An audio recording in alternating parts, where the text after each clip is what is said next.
इसे पॉइंट कैसे माना जाए कि जैसे अगर मैं 16 नंबर पॉइंट उठाता हूं कि अनुसूचित जाति जनजाति का बैकलॉग न पूरा होने दिया जाए, ये आरएसएस पर ये आरोप कैसे आप लगा सकते हैं? हमारे से आरोप नहीं लगा रहे, हम जिक्र किया है और आज तक बैकलॉग खाली रहा भी है, आज तक भरा भी नहीं गया, ये सच्चाई है। राम के कैलेंडर से या स्टिकर से आपको क्या ऐतराज है? अगर आरएसएस राम का प्रचार भी करती है तो आपको क्या ऐतराज है? हमको कोई ऐतराज नहीं है। चलिए, फिर भी आपने पूछा ना सुप्रीम कोर्ट की इस पर जांच होनी चाहिए। हम तो कहा है कि भाई जो अपन मत के प्रचारक हैं लोग, उनको कोई रोका नहीं जाए। तो आरएसएस को आप क्या ब्राह्मण धर्म मानते हैं क्या? आरएसएस को नहीं, सबका सब धर्म तो ब्राह्मण करते हैं, दोस्तों तो करते नहीं है। नमस्कार, बुलेटिन ऑफ बिहार में आपका स्वागत है। आज बात करेंगे हम एक खास मेहमान से। रविंदर सिंह 2 बार अरवल से विधायक रह चुके हैं, राष्ट्रीय जनता दल के विधायक रह चुके हैं। इन्होंने सुप्रीम कोर्ट में एक पीआईएल दाखिल की थी जो कि आरएसएस के बारे में थी। इन्होंने आरोप लगाया था कि आरएसएस के बारे में स्वर्गीय रामविलास पासवान की एक पत्रिका है, उसमें आरएसएस के बारे में बहुत सारे आरोप लगाए गए थे। पत्रिका का नाम था न्याय चक्र और उसके प्रधान संपादक जो थे स्वर्गीय श्री रामविलास पासवान थे और उस समय वो कैबिनेट में मंत्री भी थे बीजेपी में। पासवान जी ने यह आरोप लगाया कि आरएसएस का एक गुप्त एजेंडा है जो गुप्त रूप से कार्य करती है। उस बारे में ही इन्होंने कोर्ट में अपनी पीआईएल दाखिल की, लेकिन सुप्रीम कोर्ट ने पुराना मामला कहते हुए इन पर 10 लाख रुपए का जुर्माना भी लगा दिया। हालांकि इन्होंने 10 लाख रुपए दिए, लेकिन इनकी जो बातें थीं ये अभी भी बड़ी ही संजीदगी से और बड़ी ही मजबूती से रखते हैं। आइए उसी बारे में हम इनसे बातचीत करेंगे। पहले तो रविंद्र जी, आपका बहुत बहुत स्वागत है हमारे चैनल में। धन्यवाद। ये बताइए कि क्या घटना थी और क्यों सुप्रीम कोर्ट ने आप पर फाइन लगाया? कहां से शुरुआत की थी आपने? मैं तो सबसे पहले आपको धन्यवाद देता हूँ जो बिहार का, और खासकर आपको धन्यवाद देता हूँ, थैंक यू, कि आप इस बात को आज के दौर में जो स्थिति आया है उसमें हमसे आपने बुलाकर पूछने का काम किया। मेरा कुछ उसमें नहीं था, हम अपने तरफ से कुछ नहीं था उसमें जुड़े हुए। एक रामविलास जी पासवान जी का पत्रिका जो न्याय चक्र छपती है उसमें संयुक्तांक पत्रिका थी, 15 फरवरी से 14 अप्रैल 1994 में छपी जी। उसके लिए मैंने राष्ट्रपति को लिखा, प्रधानमंत्री को लिखा, गृह मंत्री को लिखा, सभी को लिखा मैंने, इसको जांच कर कार्रवाई की जाए जी।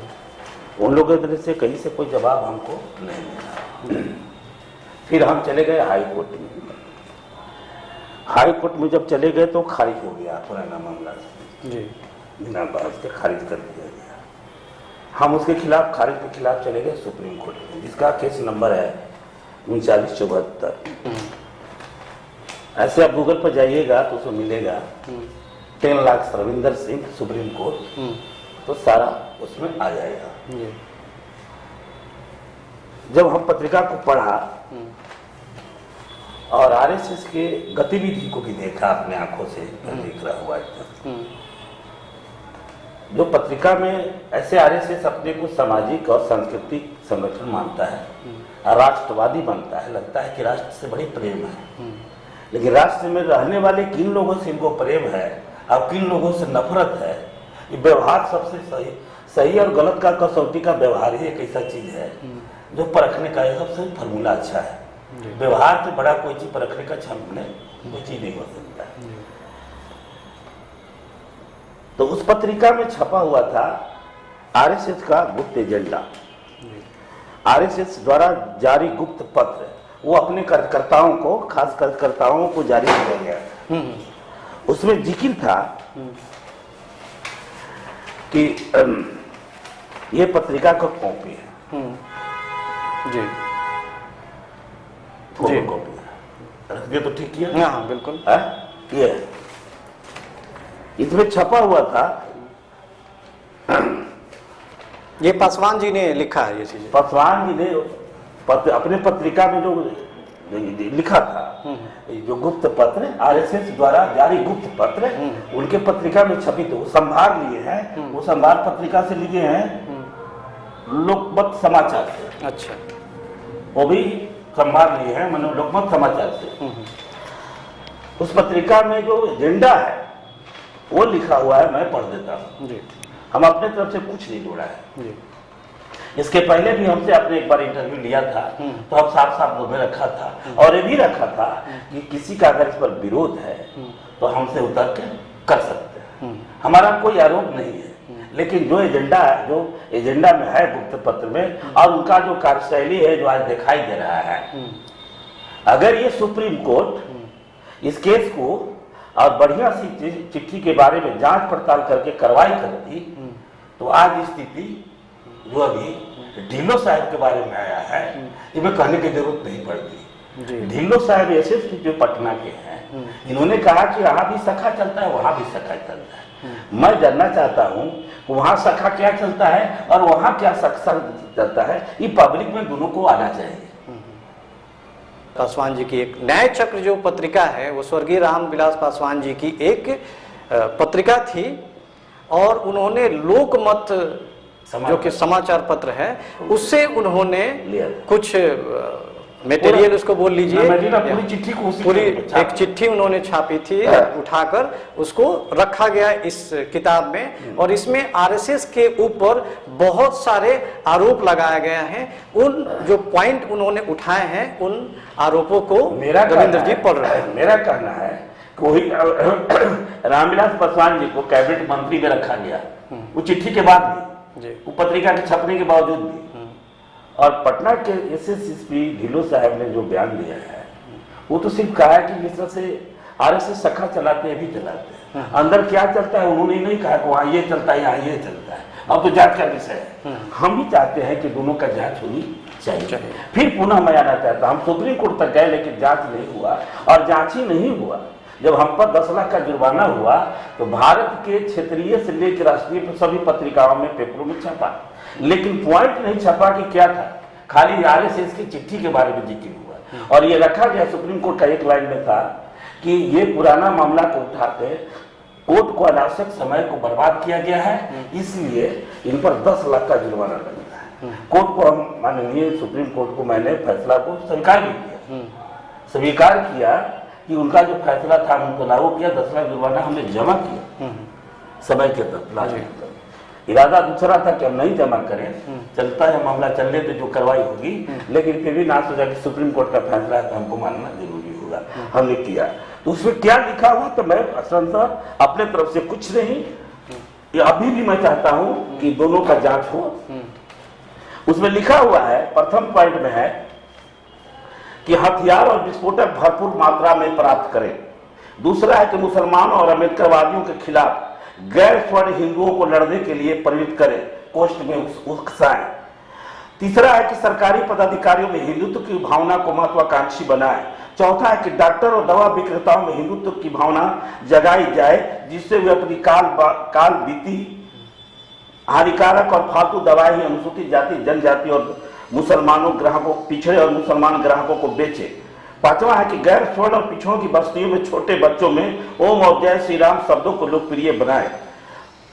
छठा है कि हिंदू विरोध करने वाले धर्मनिरपेक्ष वादियों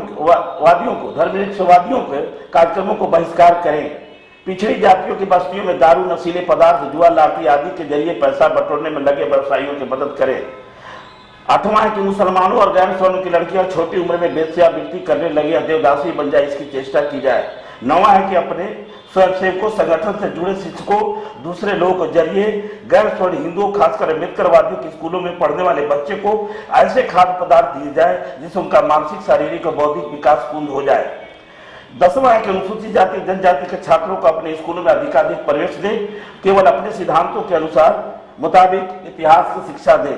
11वां कि मुसलमान, अम्बेडकरवादी और बौद्ध समाज को भड़काकर आपस में दंगा कराने के लिए शहर के गुंडों, पुलिस और दूसरे हथियारबंद दलों को मदद लें। बरावा के दंगे के दौरान बड़े पैमाने पर मुसलमान गैर मुसलमान हिंदुओं की औरतों पर सामूहिक बलात्कार कराया जाए। जान पहचान या दोस्ती वाले लोग इस कार्य में अवरोध न बने, इस मामले में सूरत कांड को नमूना मानकर चले। 13वां है कि गैर हिंदुओं को धार्मिक स्थलों से लगी जमीन पर देव प्रतिमा स्थापित करने का कार्यक्रम पूर्वतः जारी रखे। मदद के लिए मुख्यालय से संपर्क करें। पुराने चर्च, मस्जिद अथवा स्तूप के स्थान पर पूर्व हिंदू मंदिर होने का दावा करने वाला साहित्य तैयार किया जाए। 14वां है कि तीव्र गति से मुसलमान बौद्ध विरोधी साहित्य प्रकाशित किया जाए। सम्राट अशोक बौद्ध नहीं था यह साबित करने वाला साहित्य तैयार करके प्रसारित किया जाए। 15वां के हिंदुत्व और ब्राह्मण विरोधी दलित साहित्य, अम्बेडकरवादी साहित्य और साम्यवादी साहित्य नष्ट करने की कोशिश की जाए। स्वयं लिखा गया अम्बेडकरी विचार और साहित्य ही गैर स्वर्ण और पिछड़े लोगों को प्रसारित किया जाए। 16वां के अनुसूचित जाति जनजाति के बैकलॉग पूरा न होने दिया जाए। 17वां के राम के स्टिकर, कैलेंडर, पंपलेट बड़े पैमाने पर तैयार करके वितरित किए जाए। 18वां की गैर स्वर्ण और पिछड़ी बस्तियों में अंधविश्वास, अंधश्रद्धा फैलाने की ओर विशेष ध्यान दे। इस कार्य के लिए पहले की तरह बाबाओं साधुओं की मदद ली जाए। 19वां है कि जैन, बौद्ध, सिखों को हिंदू बनाने का कार्य पूर्वतः चालू रखा जाए। जैन मंदिरों में ज्यादा से ज्यादा राम भक्ति, श्री राम पूजा करवाया जाए और प्रगति की जानकारी मुख्यालय को दी जाए। 20वां है कि कम्युनिस्ट और गैर स्वर्ण कोष्ठ में शूद्रों पर पूर्वतः हमले जारी रखी जाए। 21वां है कि मंडल विरोधी आंदोलन शुरू रहने दिया जाए। 22वां की गैर स्वर्ण पिछड़ों की विभिन्न जातियों को परस्पर भड़काकर लड़ाने के लिए कूटनीति से काम लिया जाए। 23वां की अम्बेडकर की प्रतिमाओं को तोड़फोड़ जारी रखी जाए। 24वां की चाणक्य नीति से को अमल में जारी रखा जाए। चाणक्य नीति मतलब साम दाम दंड भेद के आधार पर ये इसको लागू किया जाए। मेरा कहने का मतलब है वही ढीलो साहब ने सिर्फ इतना कहा, ये हम तो सुप्रीम कोर्ट तक चले गए भाई, हम तो ये नहीं कह रहे कि ये गलत है, हम तो जांचने की बात कह रहे। अगर सुप्रीम कोर्ट जांच करके इसको आज दूध के दूध और पानी के पानी किए रहता तो आज ढीलो साहब का चाहे कोई सवाल नहीं खड़ा होता। और मैं अभी भी दावा करता हूं, सुप्रीम कोर्ट में आप जाइए गूगल में 10 लाख रविंदर सिंह सुप्रीम कोर्ट तो भी आ जाएगा और मुकदमा नंबर दीजिएगा 3974 2017 वो भी आ जाएगा। इसलिए हम अपने तरफ से कुछ इसमें जोड़ने का काम नहीं किया। 2017 में APIL लगाई थी आपने? हाँ, लगाया। तो मेरा कहने का मकसद है कि इस तरह के आरोप से प्रत्यारोप से अच्छा है कि अगर हिंदू राष्ट्र की बात है, एक तो सुप्रीम कोर्ट का फैसला है कि हिंदू कोई धर्म नहीं है। आई ये लोग हिंदू धर्म कब से मानने लगे? सनातन माने पुराना होता है, बहुत पुराना होता है।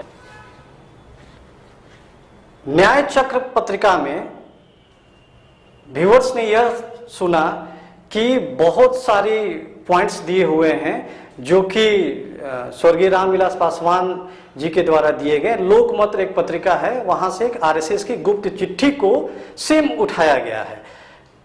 उसी पत्रिका के बारे में रविंदर जी ने सुप्रीम कोर्ट में PIL डाला कि इसकी जांच किया जाए कि जो न्याय चक्र पत्रिका यानी स्वर्गीय रामविलास पासवान जी ने जो लोकमत से लिया है इसमें कितनी सच्चाई है। सुप्रीम कोर्ट ने उस पर फाइन लगा दिया। रविंद्र जी ने सारी पॉइंटें भी गिनाई कि ये पॉइंट रखे गए हैं। RSS की तरफ से कोई भी प्रतिक्रिया इनको नहीं मिली इस बारे में। जो भी बीजेपी में मिनिस्टर हैं RK सिंह, ऊर्जा मंत्री हैं, उन्होंने भी कभी RSS पर ऐसे ही आरोप लगाए थे। अब रविंदर जी, सवाल यह है कि जहां तक हम देखते हैं RSS की जो गतिविधियां है वो सांस्कृतिक राष्ट्रवाद से प्रेरित, यहाँ तक कि भागवत जी ने यह भी कह दिया कि नहीं, मुसलमान जो हैं उनको हे दृष्टि से नहीं देखा जाना चाहिए, वो भी भारत के ही हैं। और हिंदुओं से इन्होंने एक अपील भी की, जो कि अभी RSS के किसी भी संघ प्रचारक ने ऐसा नहीं कहा। आपने नहीं, ये तो स्वर्गीय पासवान जी के द्वारा लिखी हुई पत्रिका के बारे में आपने सारी चीजें दर्शकों को बताई। ऐसे पॉइंट कैसे माना जाए कि जैसे अगर मैं 16 नंबर पॉइंट उठाता हूं कि अनुसूचित जाति जनजाति का बैकलॉग न पूरा होने दिया जाए, ये RSS पर ये आरोप कैसे आप लगा सकते हैं? हमारे से आरोप नहीं लगा रहे, हम जिक्र किया है और आज तक बैकलॉग खाली रहा भी है, आज तक भरा भी नहीं गया, ये सच्चाई है। राम के कैलेंडर से या स्टिकर से आपको क्या ऐतराज है? अगर आरएसएस राम का प्रचार भी करती है तो आपको क्या ऐतराज है? हमको कोई एतराज नहीं है।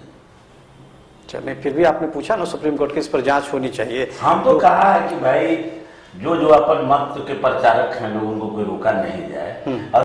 तो आरएसएस को आप क्या ब्राह्मण धर्म मानते हैं क्या? आरएसएस को नहीं, सबका सब धर्म तो ब्राह्मण करते हैं, दूसरा तो करते नहीं है। अरवल के विधायक रविंद्र जी का यही कहना है कि जो भी न्याय चक्र में आरएसएस के गुप्त पत्र का जिक्र है वो चाहे जहां से भी लिया गया है, लोकमत की दिया गया समाचार पत्र वहां से लिया गया है, इसकी जांच किया जाए। आखिर आरके सिंह ने आरएसएस पर जो आरोप उस टाइम लगाए हुए थे उसकी भी जांच किया जाए। और अभी पटना के निर्वतान एसएसपी ने जो जिक्र किया था कि पीएफआई जो ऑर्गेनाइजेशन है और आरएसएस की गतिविधि जैसे ही है, रविंद्र सिंह की मांग है कि उनकी इस चिट्ठी पर और इन बातों पर जांच किया जाए और पूरे देश के सामने रखी जाए कि इसमें कितनी सच्चाई है, इसको गोल मटोल करके इस चीज को टाला न जाए। रविंद्र जी, आप हमारे चैनल में आए, इसके लिए आपका बहुत बहुत धन्यवाद। Thank you very much. Thank you.